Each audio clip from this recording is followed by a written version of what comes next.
Hello students, कैसे हो सब बेटा? बढ़िया एकदम मस्त एंजॉइंग। तो बेटा लास्ट क्लास में हमने फैक्टर्स ऑफ प्रोडक्शन के बारे में डिस्कस कर लिया था। आई होप आपने मेरी वो वीडियो देख ली होगी। नहीं देखी है तो बेटा आप इससे पहले वाले लेक्चर की वीडियो आप देख सकते हो, सो दैट कि आपको ये भी समझ में आ जाए कि हम क्या पढ़ रहे थे। I think it is lecture number 6 which I am going to upload today. और इस लेक्चर नंबर 6 में आज हम क्या पढ़ने वाले हैं बेटा? आज हम एक टॉपिक पढ़ेंगे छोटा सा, and the name of that topic is positive and normative economics. Sir ये क्या होता है बेटा? जैसे हमने दो ब्रांचेस पढ़ी थी, माइक्रो और मैक्रो इकोनॉमिक्स। ऐसे ही हमारी दो ब्रांचेस और होती है बेटा। कौन कौन सी सर? बेटा पहली ब्रांच होती है पॉजिटिव इकोनॉमिक्स और दूसरी ब्रांच होती है नॉर्मेटिव इकोनॉमिक्स। अभी सिंपल सा मतलब समझते हैं पहले इसका कि sir what does this mean. तो पहले इसका मीनिंग क्लियर करेंगे और मीनिंग क्लियर करने के बाद बेटा फिर हम डिस्कस करेंगे कि इसका डिफरेंस क्या होता है। तो आज का हमारा टॉपिक पॉजिटिव और नॉर्मेटिव इकोनॉमिक्स का रहेगा। बेटा पॉजिटिव इकोनॉमिक्स की अगर मैं बात करूं, जब भी मैं अपनी कंट्री की प्रॉब्लम्स को स्टडी करता हूं, क्या करता हूं बेटा? जब भी मैं अपनी कंट्री की प्रॉब्लम्स को स्टडी करता हूं तो वो क्या कहलाती है बेटा? Positive economics.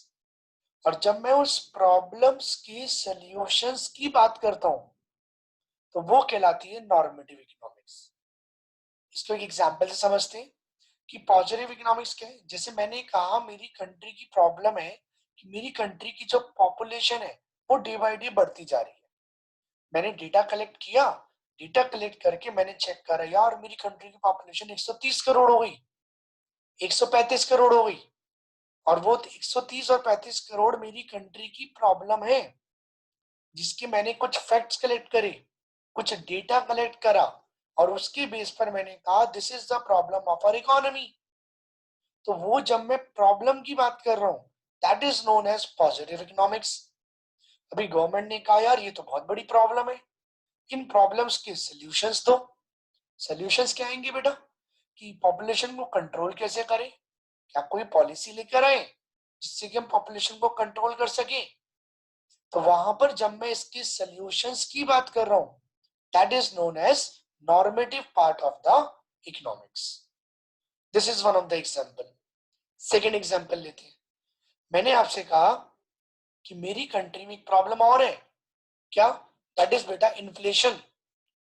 मेरी कंट्री में इन्फ्लेशन की प्रॉब्लम भी है और वो इन्फ्लेशन की जो प्रॉब्लम है उसको मैं स्टडी कर रहा हूं।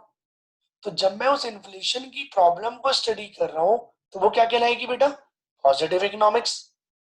लेकिन जब उस प्रॉब्लम्स के मैं कुछ सॉल्यूशंस निकालने की कोशिश कर रहा हूं कि ये जो इन्फ्लेशन है जो डे बाय डे बढ़ता जा रहा है इसको कंट्रोल कैसे करें, जब मैं कंट्रोल की बात करूंगा it means I am talking about the normative part of the economics. आती है बेटा बात समझ में? यहां तक कोई प्रॉब्लम तो नहीं? तो थोड़ा सा आगे बढ़ते हैं। तो if I will talk about the positive economics. अच्छा पॉजिटिव इकोनॉमिक्स का एक एग्जांपल लेके चलते हैं बेटा। पॉपुलेशन। पॉपुलेशन पहले क्या थी? व्हाट वाज, क्या है और क्या हो सकती है। तो यहाँ पर हम तीन चीजों की बात कर रहे हैं, what was, what is and what would be. क्या थी, क्या है और क्या हो सकती है। तो positive economics deals with the economic issues related to past present और फ्यूचर। ये पास्ट प्रेजेंट और फ्यूचर से रिलेटेड चीजों के बारे में बात करेगा, मतलब कोई भी प्रॉब्लम होगी उसके बारे में बात करेगा। Positive economics is the economics of what was, क्या था, व्हाट इज, क्या है, एंड व्हाट वुड बी, क्या होगा। क्या था, क्या है और क्या होगा, इसके बारे में वो बात कर रहा है। तो इसको हम बोलते हैं बेटा पॉजिटिव इकोनॉमिक्स। समझ में आता है बेटा मीनिंग? अभी आप एक वर्ड याद रखिएगा, पी से पॉजिटिव, पी से प्रॉब्लम्स। सर ये प्रॉब्लम्स लाइफ की खत्म ही नहीं हो रही। सर ये कोरोना की जब से प्रॉब्लम आई है खत्म ही नहीं हो रही। अभी हम सिर्फ इसको लेटेस्ट एग्जांपल से लिंक करते हैं बेटा। अभी कोरोना हमारी कंट्री की एक प्रॉब्लम बनी हुई है, हमारी क्या सारी कंट्रीज की प्रॉब्लम बनी हुई है। अभी हम उस प्रॉब्लम को स्टडी कर रहे हैं। तो बताओ बेटा मैं कौन से एस्पेक्ट की बात कर रहा हूँ? Sir we are talking about positive economics. क्या कोई सोल्यूशन मिल गया है? नहीं मिला सर। सिर्फ प्रिकॉशंस ही अभी एक सोल्यूशन है। तो अभी हम उसके सॉल्यूशंस की जब बात करते हैं कि वैक्सीनेशन आने वाला है, टेस्टिंग चल रही है and on, means we are talking about the normative part of the economics. बेटा सारी चीजें इकोनॉमिक्स से कनेक्ट होती है, जितनी भी लेटेस्ट चेंजेस आते हैं। कोरोना वायरस सबसे ज्यादा कनेक्ट होने वाला है और उसके बहुत सारे एग्जांपल्स हम कोरिलेट करेंगे। ओके बेटा, नॉर्मेटिव इकोनॉमिक्स की बात करूं तो यहाँ पर normative economics deals with opinions. Normative economics deals with opinion. यहाँ पर हम ओपिनियन देने की कोशिश कर रहे हैं। ओपिनियन बोल लो, सॉल्यूशंस बोल लो, या फिर किसी और नाम से बोल लीजिए कि normative economics deals with opinions of the economist related to economic issues और इकोनॉमिक प्रॉब्लम। कह रहे जो मेरी इकोनॉमिक प्रॉब्लम थी, जब मैं उस इकोनॉमिक प्रॉब्लम्स के सॉल्यूशंस की बात कर रहा हूं, it means I am talking about the normative part of the economics, right? It means what ought to be, क्या होना चाहिए। मैंने कहा जी मेरी कंट्री की प्रॉब्लम है इन्फ्लेशन, महंगाई। उस महंगाई को कंट्रोल करने के लिए क्या होना चाहिए, व्हाट ऑट टू बी। लिख लेना बेटा, क्या होना चाहिए, और how the economic problem should be solve, और कैसे मैं अपनी इकोनॉमिक प्रॉब्लम्स को सॉल्व करूं। तो यहां पर जब मैं सॉल्यूशंस की बात कर रहा हूं, ओपिनियंस की बात कर रहा हूं, it means I am talking about the normative part of the economics. Meaning clear होता है बेटा? मीनिंग इनके याद करने के लिए बेटा एक स्मार्ट की दे रहा हूं। पी से पॉजिटिव, पी से प्रॉब्लम्स, एन से नॉर्मेटिव, और सॉल्यूशंस में बेटा एक वर्ड आता है एन। ओपिनियन में भी एन आता है, सॉल्यूशंस में भी एन आता है। इट मींस यहाँ पर मैं सॉल्यूशन की बात कर रहा हूँ, ओपिनियन की बात कर रहा हूँ, और पी से वहां पर मैं प्रॉब्लम की बात कर रहा हूँ। तो एक जगह तो मैं प्रॉब्लम की बात कर रहा हूँ और एक जगह में सॉल्यूशंस की बात कर रहा हूँ। आई होप दोनों का मीनिंग क्लियर हुआ होगा। इसका एक बेटा डिफरेंस आ जाता है लिखने के लिए, तो वो डिफरेंस मैंने आप लोगों के लिए रेडी करा है, पॉजिटिव और नॉर्मेटिव इकोनॉमिक्स।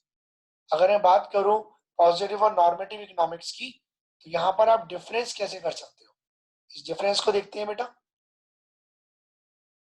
ये पॉजिटिव है, नॉर्मेटिव है, मीनिंग जो बेटा वही आ जाएगा, deals with economic issues related to past, present और फ्यूचर। अभी एक बात बताओ, मैंने आपसे कहा मेरी कंट्री की पॉपुलेशन है 130 करोड़। ध्यान से सुनना बेटा, मैंने कहा मेरी कंट्री की पॉपुलेशन है 130 करोड़। क्या ये प्रॉब्लम जो मैंने डेटा बताया हवा में बताया होगा बेटा? मैंने इसके लिए कुछ डेटा कलेक्ट करा होगा, मैंने कुछ पास्ट का डेटा लिया होगा, मैंने कुछ प्रेजेंट का डेटा यूज करा होगा, और मैंने कुछ एक्सपेक्टेड फ्यूचर डेटा लिया होगा। ये तो लिया होगा, मैंने कुछ एक्सपेक्टेड फ्यूचर डेटा लिया होगा, जिसकी बेस पर मैंने इसको कैलकुलेट करा होगा। तो क्या कह रहा है वो? कह रहे हैं deals with economic issues related to past, present और फ्यूचर। जबकि नॉर्मेटिव की बात करो, यहाँ तो हम सॉल्यूशंस की बात करते हैं। करते ही नहीं करते? अरे यार जल्दी बोला करो मेरे साथ। यस सर, करते हैं। Deals with opinions of the economist related to economic issues और इकोनॉमिक प्रॉब्लम। कह रहा है जो यहाँ पर प्रॉब्लम थी, एग्जाम्पल क्या लिया बेटा मैंने, population is a problem of our country. ये जो प्रॉब्लम थी, इस प्रॉब्लम के ऊपर ओपिनियन देने का काम नॉर्मेटिव वाले पार्ट में हो रहा है, कि ओपिनियन दी जा रही है कि भैया कंट्री की पॉपुलेशन को कंट्रोल कैसे करें, वन चाइल्ड पॉलिसी लेके आए, या कोई और प्रोविजन बनाए, या फिर प्रॉब्लम है हमारी कंट्री की इन्फ्लेशन, उस इन्फ्लेशन को कंट्रोल कैसे करें। तो deals with opinions of the economics related to economic issues और economic problems. Verification can be verified with actual data. Sir ये वेरीफाई कैसे हो जाता है? अरे बेटा सिंपल सी बात है, आपने अपनी कंट्री की पॉपुलेशन कहा, कि आपने कहा मेरी कंट्री की पॉपुलेशन है 130 करोड़। अभी बोला हमने ये जो डेटा मैंने कलेक्ट करा, ये कहां से करा होगा? अभी आप बेटा पढ़ोगे चैप्टर स्टैट्स में, data, sources of data, statistics में। तो ये जो डेटा कलेक्ट करा, यहाँ डेटा कलेक्ट करने के बाद मैंने कहा मेरी कंट्री की पॉपुलेशन 130 करोड़ है अप्रोक्स। तो बताओ ये मेरी वेरीफाई हो सकती है नहीं हो सकती? हाँ जी सर, ये तो बिल्कुल वेरीफाई हो सकती है, क्योंकि हमारे पास तो डेटा भी है, कुछ फैक्ट्स भी होंगे, कुछ फिगर्स भी होंगे। ऑन द अदर हैंड, हमने कहा हमारी कंट्री की प्रॉब्लम को ठीक करने के लिए एक ओपिनियन दी गई, मैंने ओपिनियन दी थी, मैंने कहा भाई ऐसे कर लो, वन चाइल्ड पॉलिसी फॉलो कर लो, ये ओपिनियन है, ये ओपिनियन है, क्या ये वेरीफाई हो सकती है? सर ये वेरीफाई कैसे होगी? ये तो आपने ओपिनियन दी है, सजेशन दी है। अरे आप अपने फ्रेंड को ये बोल रहे हो कि भाई ऐसे कर ले, आपने मुझसे पूछा, मैंने आपको कह दिया बेटा सुबह उठ के पढ़ लिया करो, और सुबह उठ के आपकी पढ़ाई अच्छी नहीं हुई। सर सुबह तो अच्छी पढ़ाई होती नहीं, सुबह तो नींद बहुत अच्छी आती है। तो बेटा मैंने कहा, मैंने भी तो आपको ओपिनियन दी थी, सुबह पढ़ाई नहीं रही अच्छी हो रही, शाम को कर लो, शाम को नहीं हो रही रात को कर लो, रात को नहीं हो रही दोपहर को कर लो, कभी तो होगी। तो मैं सिर्फ एक ओपिनियन दे रहा हूँ, और जब ओपिनियन देता हूं तो वो वेरीफाई नहीं हो सकती। That is just a suggestion which I am giving to you. Okay बेटा, तो deals with opinions of the economics related to economic issues और इकोनॉमिक प्रॉब्लम। यहाँ पर can be verified, can not be verified with actual data, कोई data है ही नहीं, क्योंकि यहाँ पर तो ओपिनियन है। इसका पर्पस क्या होता है बेटा? To give real description. इसका मेन पर्पस होता है डेटा का एक्चुअल एनालिसिस करना। मेरी कंट्री की पॉपुलेशन 130 करोड़ है, हवा में है क्या? गवर्नमेंट ने कुछ तो एनालिसिस करा होगा, या हवा में दे दिया होगा डेटा? नहीं सर, कुछ तो करा होगा। तो it main aim is to give the real description. और यहाँ पे टू डिटरमाइन द आइडियल्स। अभी मुझसे किसी ने पूछा सर मैं सुबह पढ़ूं शाम को पढ़ूं, मैंने कहा बेटा थ्योरी वाले सब्जेक्ट तो सुबह और शाम को पढ़ने चाहिए, और न्यूमेरिकल वाले सब्जेक्ट दोपहर को और रात को पढ़ने चाहिए, क्योंकि दोपहर को और रात को हमें नींद आती है, तो न्यूमेरिकल सब्जेक्ट अगर उस टाइम हम पढ़ेंगे तो हमारे लिए बेनिफिशियल रहेगा। तो मैं अपनी ओपिनियन देकर अपने आप को आइडियल बनाने की कोशिश कर रहा हूं। अब आपने वो चीज फॉलो कर ली, फॉलो करने के बाद जब आपने वो चीज देखी, अरे यार हाँ सर ने तो बिल्कुल सही बात बोली, सुबह थ्योरी अच्छी होती है, शाम को थ्योरी अच्छी होती है, माइंड फ्रेश होता है, दोपहर को और रात को न्यूमेरिकल में दिमाग लगता है, नींद भी नहीं आती। तो मैं आपके लिए क्या बन गया बेटा? आइडियल बन गया। तो यहाँ पर ओपिनियन देने का मतलब है अपने आप को आइडियल्स बना के सेट करना। ओके, तो इसका main aim to determine the ideals. Suggestive, अब मुझे बताओ, बेस्ड अपॉन फैक्ट्स, यहाँ तो फैक्ट्स है, 130 करोड़ की पॉपुलेशन के लिए मैंने डेटा कलेक्ट करा है अभी, एंड देयरफॉर नॉट सजेस्टिव, इसलिए सजेस्टिव नेचर का नहीं होगा। Where as it is based upon individual opinion, ये किसके ऊपर बेस्ड है बेटा? ये इंडिविजुअल ओपिनियन के ऊपर बेस्ड है, एंड देयरफॉर सजेस्टिव, ये तो एक सजेशन है। मैंने कहा बेटा सुबह पढ़ लो और शाम को पढ़ लो थ्योरी। सर मेरी से सुबह तो पढ़ाई अच्छी हो रही है बट शाम को नहीं हो रही। कोई बात नहीं बेटा, मैंने ओपिनियन भी तो दी थी, आप कुछ और फॉलो कर लो। कहने लगा सर ठीक है। Value judgement, does not give any value judgement, कह रहा कोई जजमेंट नहीं देता ये। भाई ये तो बता रहा है ना, एक्चुअल डेटा है मेरे पास, कि मैंने डेटा कलेक्ट करा पास से, मैंने प्रेजेंट का थोड़ा सा डेटा लिया, मैंने एक्सपेक्टेड फ्यूचर का डेटा लिया, और उसके बेस पर मैंने कहा कि मेरी कंट्री की पॉपुलेशन 130 करोड़ है। तो यहाँ तो मतलब हम बात कर रहे हैं, कोई जजमेंट है ही नहीं, यहाँ तो सब कुछ फैक्ट्स एंड फिगर्स के ऊपर बेस्ड है। तो does not give any value judgement, तो यहाँ कोई जजमेंट नहीं होती। यहाँ पर गिव्स वैल्यू जजमेंट, लेकिन ये तो जजमेंट देता है।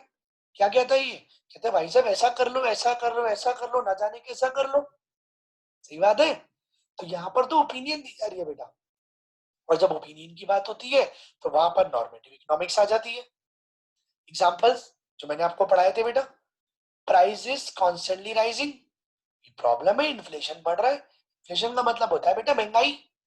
Prices constantly rising, inequalities of income in our economy, हमारी इकोनॉमी में इनइक्वालिटीज बढ़ती जा रही है, रिच और रिच हो रहा है, पुअर और पुअर हो रहा है। तो ये जब इनइक्वालिटीज बढ़ेगी तो प्रॉब्लम है।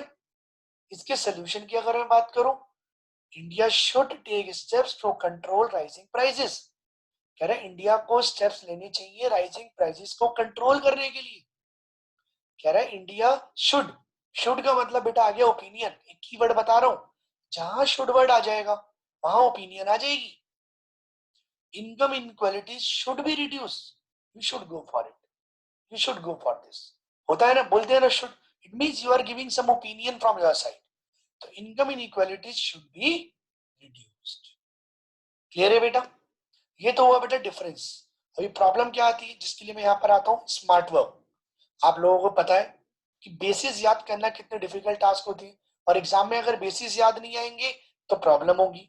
तो बेसिस याद करने का एक तरीका बता रहा हूं बेटा, क्या तरीका है? फटाफट एक स्मार्ट की सुन लो, नोट कर लेना अपने रजिस्टर में, एग्जाम में रिवीजन करते वक्त पढ़ते वक्त आपको बहुत याद आएगी। Market value day by day बढ़ती जा रही है, चीजें महंगी होती जा रही है, हो रही है नहीं हो रही? Yes sir. तो हमने एक मीटिंग बुलाई और उस मीटिंग बुलाने का एक ही पर्पस था। क्या पर्पस था? पर्पस ये था कि पैसे को कैसे सेव करा जाए, पैसे को कैसे सेव करा जाए। सेव, SVE, सेव, ए हट गया बेटा बस। कह रहा है market value day by day बढ़ती जा रही है और मीटिंग बुलाने का यही पर्पस था, पैसे को कैसे सेव करा जाए। आई बात समझ में? तो एम से मीनिंग, वी से वैल्यू जजमेंट या वेरिफिकेशन, पी से पर्पस, एस से सजेस्टिव, वी से वैल्यू जजमेंट और ई से एग्जाम्पल्स। अब बेटा जब आप घर पे याद करोगे तो आपको यूं याद होंगी चीजें। स्मार्ट तरीके से पढ़ना है और स्मार्ट बनना है। तो आज का ये टॉपिक बेटा मैं यही वाइंड अप करता हूँ। आई होप आपको ये टॉपिक मेरा समझ में आया होगा। कोई भी डाउट है तो आप मेरे को मैसेज करके पूछ सकते हैं बेटा। मेरा नंबर 9927708588, CA JK सर। आप मेरे को कांटेक्ट कर सकते हैं। थैंक यू सो मच बेटा। See you soon with the new video. Bye bye, take care, stay at home, stay safe. Bye बेटा, बाय बाय बाय।